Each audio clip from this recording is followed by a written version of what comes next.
স্ত্রী তালাকনামা পাঠিয়েছে, স্বামী সেটা গ্রহণ করে নাই, এই মুহূর্তে স্ত্রী অন্য স্বামী গ্রহণ করতে পারবে কিনা? স্ত্রী যদি তালাকনামা পাঠায় তাহলে স্বামী যদি গ্রহণ না করে তালাক হবে কিনা?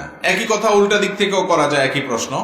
স্বামী তালাকের নোটিশ পাঠাইছে, স্ত্রী সেটা রিসিভ করে নাই, তাহলে তালাক হবে কিনা? এর উত্তর হলো, তালাক যদি শরিয়ার নিয়ম অনুযায়ী প্রয়োগ করা হয় তাহলে অপরপক্ষ গ্রহণ করছে কি করে নাই এটার উপরে শরিয়ার দৃষ্টিকোণ থেকে তালাক পতিত হওয়া নির্ভর করে না। কথা কি বুঝাতে পারছি? স্বামী তালাক লিখে পাঠিয়েছে চিঠি, স্ত্রী সেটা গ্রহণ করে নাই, তো এতে কিচ্ছু আসে যায় না। স্বামী যদি তালাক লিখে পাঠিয়ে থাকে তালাক হয়ে গেছে, স্ত্রী গ্রহণ করুক বা না করুক। স্ত্রী যদি তালাক নামা পাঠায় স্বামীকে, তো স্ত্রী তালাক দিতে পারে কিনা? উত্তর হলো, স্ত্রী সরাসরি তালাক দিতে পারেন না। স্ত্রী তালাক নিজের প্রতি নিজে গ্রহণ করতে পারেন যদি স্বামী তাকে সে পাওয়ার দিয়ে থাকে, যেটাকে অর্পিত তালাক বলে।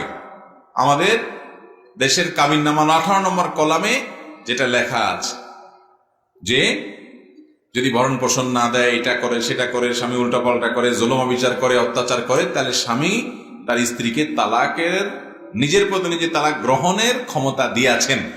সেই ক্ষমতা বলে তিনি যদি তালাকের ব্যাপারটি প্রয়োগ করে থাকেন, তাহলে একই কথা, স্বামী সেটা গ্রহণ করলো কি করলো না তাতে কিছু আসে যায় না।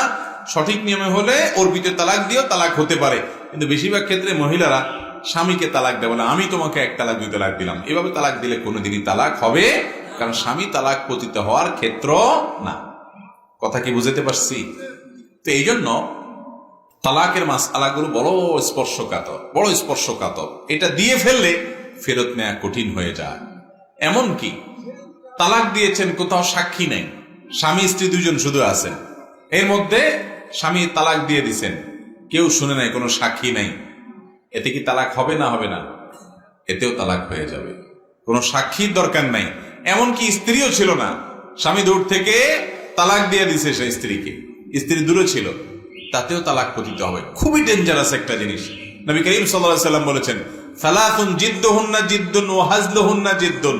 3টা বিষয় এরকম আছে যে এটা হাসতে হাসতে দুষ্টুমি করে মজা করে করলেও হয়ে যায়, সিরিয়াসলি করলেও হয়ে যায়, এত ডেঞ্জারাস বিষয়। এজন্য আমি সবসময় বলি, যারা বিয়ে করেছেন, যারা ভবিষ্যতে বিয়ে করবেন, সবাই কান খাড়া করে শুনে রাখেন, খবরদার স্ত্রীর সাথে যত গন্ডগোল হোক, যত ফাসাদ হোক, যত মনোমালিন্য হোক, যত ঝামেলা হোক, আর যা করেন না করেন, আল্লাহর ওয়াস্তে হুটহাট করে তালাক কথাটা বলবেন না। অঘটন ঘটে গেলে এরপরে সব হুজুর দুনিয়ার একসাথে হইয়াও আর আগের তালাকটারে ডিসমিস করতে পারবে। খুব ডেঞ্জারাস জিনিস। বউয়ের সাথে বেশি উল্টাপাল্টা করে ফেলছে, এটা ধাক্কা দিয়ে দেন, একটা চিমটি কাইটা দেন, একটু বকা দিয়ে দেন।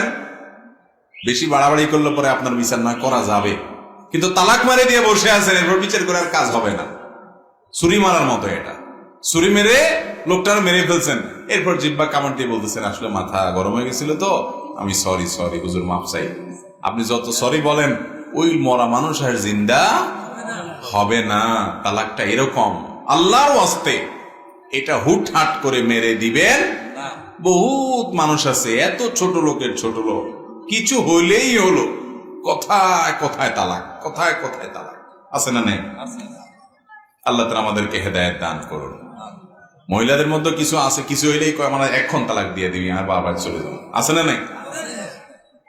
এখন তালাক দিয়ে দিবি, আমার বাবার চলে যাবো।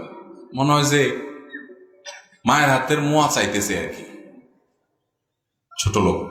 আবার অনেক স্বামী আছে, সেও এরকম, কিছু হইলেই বলে যে তোমার আমি তালাক দিয়ে দিব, তোমার রাখবো না, তোমার সংসার করবো না, তোমার বারবার চল পাঠিয়ে দিব। এরকম আছে না নাই? এগুলোর বলে ছোট লোক। এই মহিলাও আছে কিছু, পুরুষও কিছু আছে। আল্লাহর ওয়াস্তে তালাকের কথা এরকম হুটহাট করে বলবো, খুব ডেঞ্জারাস। হয়ে গেলে আর ঠেকাতে পারবেন না।